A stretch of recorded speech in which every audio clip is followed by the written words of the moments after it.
The Academy's lecture hall fell silent as the image of a long-dead warlord flickered across the hollow screen. His conquest had scarred entire star systems, his name whispered in fear for centuries. The instructor turned to the class with a question. Who can identify this ancient figure? Cadets shifted uncomfortably, afraid to speak. But one human at the back of the room, she smiled. And when she finally answered, her words froze the blood of every alien present. You're showing my grandfather. The identification challenged the Academy Hall. The Galactic Military Academy stood as a monument to interspecies cooperation. Its crystalline towers stretched toward the purple sky of Valorum Prime, reflecting the light of 3 suns. Inside Lecture Hall 7, 43 cadets from 17 different species sat in uncomfortable silence. The kind of silence that pressed against eardrums and made even the Crithians, who communicated through subsonic frequencies, shift uneasily in their seats. Lieutenant Arya Chen occupied a seat in the 3rd row. She was one of only 5 humans in her year, a small number considering Earth had joined the Galactic Coalition just 30 years prior. Her dark hair was pulled back in regulation style, and her gray eyes focused on the holographic display that dominated the front of the room. Professor Krell stood motionless before them. He was Vexian, a species that resembled Earth's praying mantises but stood nearly 8 feet tall. His compound eyes could process information at rates that made human computers seem sluggish. His forearms moved with precise, deliberate grace as he manipulated the holographic interface. The case study begins. Today we examine tactical brilliance and moral complexity, Professor Krell announced. His voice translated through neural implants each student wore. Before you is Case File Omega 77, an anonymous military campaign from galactic history. Your assignment is simple. Analyze the strategy and identify the commander's species. The hologram shifted, displaying a planetary system. 3rd planet from its star. Temperate climate. Significant water coverage. The data scrolled past in multiple languages simultaneously. The conflict involved 2 nations on a single world, Krell continued. Pre-spaceflight civilization. Total population approximately 2 billion. The defending force numbered 800,000 soldiers with established supply lines and territorial advantage. A Draknir student named Sorth, whose species prided themselves on military traditions spanning 10,000 years, leaned forward. His scales rippled with interest. The attacking force, Krell paused for effect, numbered 12,000. Murmurs rippled through the classroom. The Hyvari twins clicked their mandibles in what Arya had learned was their equivalent of nervous laughter. Even the Lumerians, beings of pure energy contained in crystalline matrices, flickered with agitation. The strategy unfolds, Professor Krell expanded the hologram. The campaign lasted 4 years. Observe the opening movements. Arya watched as red markers indicating the smaller force dispersed across the holographic terrain. They didn't group for a decisive battle. Instead, they fragmented into units of 30 or fewer, spreading like drops of blood across the map. Phase 1, Krell explained. Infiltration of civilian centers. Not military targets. Civilian infrastructure. A Quellan student raised a tentacle. Professor, that violates the codes of honorable warfare as established by the Primal Accords. This civilization had no knowledge of the Primal Accords, Krell replied smoothly. They operated under their own moral frameworks. Observe what happens next, the hologram animated forward. The red units didn't attack cities. They isolated them. Power grids failed on rotating schedules, never completely, just enough to create uncertainty. Water treatment facilities experienced mysterious malfunctions. Food distribution continued but became unreliable. Medical supplies arrived late or not at all. The defending force received reports of enemy presence, Krell narrated, but when they responded, they found nothing. Or worse, they found their own civilians angry, frightened, and beginning to question their government's ability to protect them. Arya's jaw tightened. She knew this pattern. She had seen it before. Psychological warfare. Month 7, Krell continued. The defending military began to fracture. Not from battlefield losses, but from internal pressure. Their civilians demanded action against an enemy they couldn't see. Supply officers were executed by their own commanders for failures that weren't their fault. Intelligence divisions collapsed under the weight of misinformation. The hologram showed the defending forces' command structure literally fragmenting. Blue markers representing leadership split apart, some turning gray to indicate elimination by their own side. Month 14. 3 separate peace delegations attempted to surrender. All 3 were rejected. Sorth's scales shifted to a troubled bronze color. Rejected? What commander refuses victory? One who understands that surrender requires someone to surrender to, Krell replied. The attacking force had no centralized command presence in enemy territory. They were ghosts. How do you surrender to ghosts? Arya closed her eyes briefly. She knew exactly how this ended. The final phase, month 28. The defending nation's population had decreased by 62%. Not from direct military action, but from starvation, disease, and internal violence. The remaining military forces had devolved into warlord factions fighting each other for increasingly scarce resources. The hologram showed the final movements.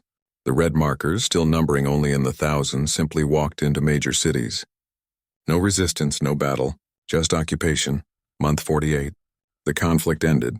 The attacking force had lost 937 soldiers. The defending nation had effectively ceased to exist as a cultural entity. Within 2 generations, survivors had been fully integrated into the attacking nation's society. There is no historical record of the defending nation's language, customs, or even their name for themselves. The lecture hall was silent. Even the environmental systems seemed to have stopped humming. The challenge. Now then, Professor Krell's compound eyes swept across the room. Based on tactical methodology, resource management, psychological warfare patterns, and outcome metrics, identify the species responsible for this campaign. Students began working on their datapads. Arya didn't touch hers, Sorth spoke first. The methodical elimination suggests Vexian tactical philosophy, but the timeline is too extended. My species would conclude this in months, not years. A Lumerian pulsed agreement. The psychological component suggests Quellan empathic manipulation, but they would never reject surrender. It violates their core beliefs. Could it be Clethari? Suggested a student in the back. Their ritual wars involve population integration. Clethari ritual wars involve consumption, not integration, Krell corrected. The survivors in this case were educated, employed, and eventually became indistinguishable from their conquerors. That's not Clethari methodology. The debate continued. Every major military species was proposed and dismissed. The Crithians were too direct, the Hivory too honorable, the Draknir too proud to use guerrilla tactics. Arya sat quietly, a small smile playing at the corners of her mouth. Professor Krell noticed. His head swiveled toward her with mechanical precision. Lieutenant Chen, you have not contributed to the discussion. Have you identified the commander's species? The revelation, every eye in the room turned toward her. Arya met Krell's compound gaze without flinching. Yes, Professor. And? The commander was human. The room erupted. Sorth's scales flushed a deep red of disbelief. The Hivari twins clicked so rapidly it sounded like rainfall. A Quellan student actually laughed, the sound translated as chiming bells. Impossible, Sorth declared. Humans are recent arrivals to galactic society. Your military history spans barely 3 centuries of spaceflight. I didn't say the commander was modern human military, Arya replied calmly. I said the commander was human. This campaign occurred on Earth, approximately 260 years ago. Professor Krell remained perfectly still. Explain your reasoning. The tactics are textbook pre-coalition human warfare. The extended timeline, the rejection of surrender, the integration of survivors, even the method of civilian infrastructure targeting. It's all consistent with Earth's consolidation wars. She stood, moving to the holographic display. More specifically, this is the Northern Campaign of the Unity Wars. The attacking force was the Eastern Alliance. The defending nation was the Sovereign Federation. Her voice grew quieter. The commander's name was General Marcus Chen. He's my grandfather. The silence that followed was absolute. Professor Krell's compound eyes seemed to whir as he processed information at superhuman speed. Finally, he spoke. Lieutenant Chen, please remain after class. The rest of you are dismissed. As students filed out in stunned silence, Arya stood alone before the holographic display, watching her grandfather's campaign play out in silent, tactical perfection. She wondered if he would find this amusing or troubling. Knowing him, probably both. The truth behind the legend, The private conversation.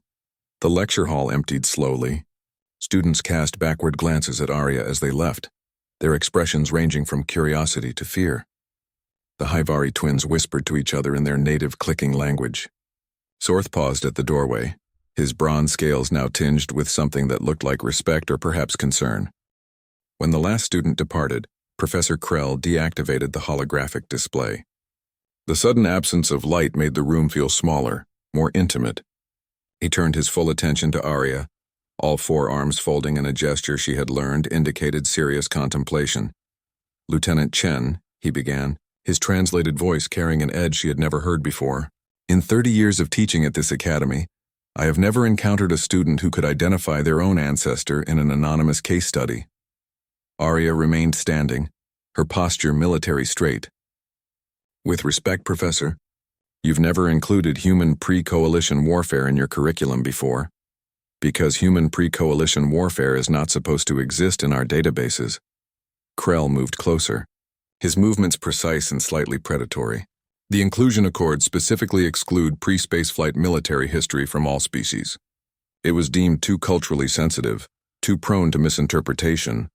Then how did this case file enter your teaching materials?" "That," Krell admitted, "is an excellent question. One I intend to investigate thoroughly." He paused, compound eyes reflecting the dim ambient light. "But first I need to understand something. Your grandfather, this General Marcus Chen, he still lives?" "He does." "And you maintain contact with him?" "I visit him twice a year. He lives on a farming colony in the Tertian sector." Arya's expression softened slightly. "He grows tomatoes now. Says they remind him of Earth." Childhood memories. Professor Krell was silent for a long moment. Then he did something Arya had never seen him do. He sat folding his tall frame onto a student bench clearly not designed for his species. "Tell me about him," he said quietly. "Not the general. The grandfather." Arya hesitated, then sat as well, 2 rows ahead of him. "I was 7 when I first asked him what he did in the old wars. We were in his garden. He was teaching me to tie tomato plants to stakes. He didn't answer right away, just kept working, his hands moving with this careful precision." She smiled at the memory. "Finally, he said, I made hard choices so you wouldn't have to." I asked what kind of choices. He looked at me with these tired eyes and said, "The kind that keep you awake at night for the rest of your life." "That doesn't sound like a monster," Krell observed.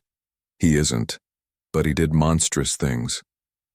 Arya turned to face the professor. "The campaign you showed, the Northern Campaign, it's taught in every Earth history class. We don't hide it. We study it in detail along with all the other consolidation wars. Why? So we remember what we're capable of. So we remember what desperation and fear can drive us to do." She paused. Earth before the coalition was fractured. Hundreds of nations, thousands of cultural groups all competing for resources on a single planet. The consolidation wars were brutal, but they unified us, made us capable of speaking with one voice when the Draknir first contacted us. The Forgotten Wars. Professor Krell's mandibles clicked softly. The galactic community was told that Earth achieved unity through peaceful democratic process over several centuries. That's not entirely untrue. The democratic process did take centuries. The consolidation wars were the final chapter, not the whole story. Arya stood, moving to the window that overlooked the academy grounds. But yes, the inclusion committee decided to omit certain details when Earth joined the coalition. They thought it would make integration easier if other species didn't know about our more violent recent history. They were protecting you. They were protecting everyone else from being afraid of us. Arya turned back to face him. "Professor, humanity scared the coalition.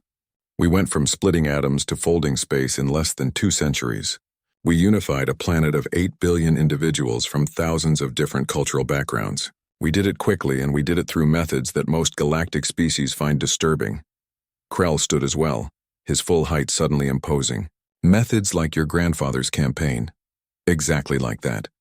And now you attend the premier military academy in the galaxy, learning strategies and tactics that will make you an officer in the Coalition Defense Force. Does that concern you? Does it concern your grandfather?" Arya met his compound gaze without flinching. "He was the one who encouraged me to apply. Said the galaxy needed people who understood that strength without wisdom is just violence waiting to happen." The farmer who was a general. I need to understand something, Krell said, moving closer. The campaign I showed today involved deliberate starvation of civilian populations, psychological manipulation that destroyed cultural cohesion, and the systematic elimination of an entire nation's identity. These are not the actions of someone who later grows tomatoes and quotes philosophy to his granddaughter. Aren't they? Arya asked. Professor, what do you think happens to soldiers after wars end? Do they cease to exist? Do they stop being human? They should be held accountable. He was. By himself. Every single day, Arya's voice grew firm. My grandfather spent 4 years executing a campaign that killed hundreds of thousands of people. Then he spent the next 60 years working for peace. He was instrumental in Earth's Unification Council. He helped draft the surrender terms that ended the consolidation wars. He advocated for reconciliation and integration policies that ensured former enemies became fellow citizens. She pulled out her datapad, displaying an image, an old man with weathered hands and kind eyes, kneeling in a garden surrounded by thriving tomato plants. This is him now, Marcus Chen, age 87. He writes poetry. He mentors young farmers. He donates most of his pension to education programs in former conflict zones. Arya's voice softened. And yes, he still wakes up screaming sometimes. My grandmother told me he has nightmares about the faces of people who starved because of orders he gave. Professor Krell studied the image for a long moment. Remorse does not erase actions. No, it doesn't. But it does prove capacity for change. Understanding human nature, Krell moved to his desk, accessing his own interface. I need to show you something, Lieutenant. This is the full database entry for case file Omega 77, the complete version, not the sanitized teaching module. The hologram reappeared, but this time it included casualty breakdowns, survivor testimonies, psychological impact assessments. The numbers were staggering. The personal accounts were heartbreaking. This is what your grandfather did, Krell said quietly. Not strategy, not tactics, human cost. Arya forced herself to read every entry, every testimony, every casualty report. Her hands trembled slightly, but her voice remained steady. I know. He knows too. He memorized every report, every casualty count. He can tell you the names of civilian areas that experienced the worst food shortages. He knows because he made himself learn them after the war ended. Why? Because forgetting would be easier. And he doesn't believe he deserves easy. Krell was silent for a long moment. Then he deactivated the hologram again. Your species terrifies me, Lieutenant Chen. Not because of your capacity for violence. Many species possess that. You terrify me because you can commit atrocities with clear minds and calculated precision, then transform into poets and farmers who genuinely work for peace. That duality shouldn't be possible, but it is possible. It's the most human thing about us. Arya faced him fully. We're capable of incredible cruelty and incredible compassion, often by the same individuals. We can destroy and create with equal passion. That's not a contradiction, Professor. That's adaptability. The curriculum decision. Professor Krell moved to the window, his silhouette sharp against the light of Valorum Prime's 3 suns. I'm going to recommend that the Academy add human pre-coalition history to the core curriculum, not as a warning or a condemnation, but as a case study in transformation. Arya felt her breath catch. The other species won't like that. No, they won't. The Draknir will be outraged. The Quellans will petition for removal. The Lumerians will probably threaten to withdraw their students. He turned back to her. But they need to know. If humanity can go from consolidation wars to peaceful coalition membership in a single generation, that proves change is possible. That proves the galaxy doesn't have to be locked into eternal cycles of violence. Or it proves we're just good at hiding our violent nature until we need it again. Is that what you believe? Arya thought about her grandfather, about his garden and his nightmares, about his poetry and his protocols. I believe we're good at learning from our mistakes. Whether that's enough remains to be seen. The call home after Professor Krell dismissed her, Arya returned to her quarters. The small room was standard Academy issue, functional and impersonal. She sat on her bunk and activated her personal communicator. The connection took several minutes to establish across interstellar distances. When her grandfather's face appeared on the screen, he was exactly as she expected. Dirt on his cheek, wearing an old shirt, tomato plants visible in the background. Arya. He greeted her with a warm smile. This is unexpected. Everything all right? I identified you in tactics class today. His expression didn't change, but something shifted in his eyes. Did you now? What gave me away? The rejection of surrender. Only you would think that's a valid tactical choice. He chuckled, the sound rough and genuine. Surrender requires someone to surrender to. I've told you that before. It's going into the official curriculum, grandfather. Human pre-coalition warfare. Your campaign specifically. Marcus Chen was quiet for a moment. Then he nodded slowly. Good. About time they stopped pretending we arrived in this galaxy fully formed and peaceful. We earned our peace, Arya. Bought it with blood and then built it with determination. That's worth remembering. Doesn't it bother you? Being used as an example of human brutality? Brutality? He seemed to consider the word. I suppose that's accurate. But I prefer to think of it as an example of human capacity. We can be brutal when necessary, and we can be better when possible. Both are true. Both matter. Final reflections, they talked for another 20 minutes about small things. His tomatoes were doing well. Her exams were manageable. The weather on Valorum Prime was strange compared to Earth. Normal grandparent-grandchild conversation, except they both knew it wasn't normal at all. After disconnecting, Arya sat in the growing darkness of her room. Through her window she could see the Academy grounds, filled with dozens of species from across the galaxy, all learning to defend a civilization built on cooperation and mutual respect. Somewhere on Earth, in historical archives carefully maintained but rarely discussed, records existed of consolidation wars, of campaigns like her grandfather's, of the violent birth of human unity. Soon those records would be taught here, analyzed by alien students who might never fully understand the context but would know the truth. Her grandfather had fought a war that destroyed hundreds of thousands of lives and unified billions more. He had made choices that still haunted his dreams and created the peace that allowed his granddaughter to attend an alien academy. He was a monster and a hero, a killer and a creator, a general and a farmer. He was human, and that, Arya realized, was the most important lesson of all. Humanity's place in the galaxy wasn't defined by their violence or their peace, but by their capacity for both and their choice to build toward the latter.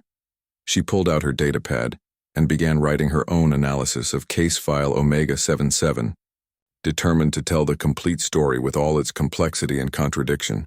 Outside, 3 alien suns set over an alien world, and Lieutenant Arya Chen wrote about her grandfather's war, knowing that understanding the past was the only way to build a better future. The galaxy was finally ready to learn what humanity had always known, that the greatest strength wasn't the capacity for violence, but the wisdom to choose peace even after experiencing the full cost of war.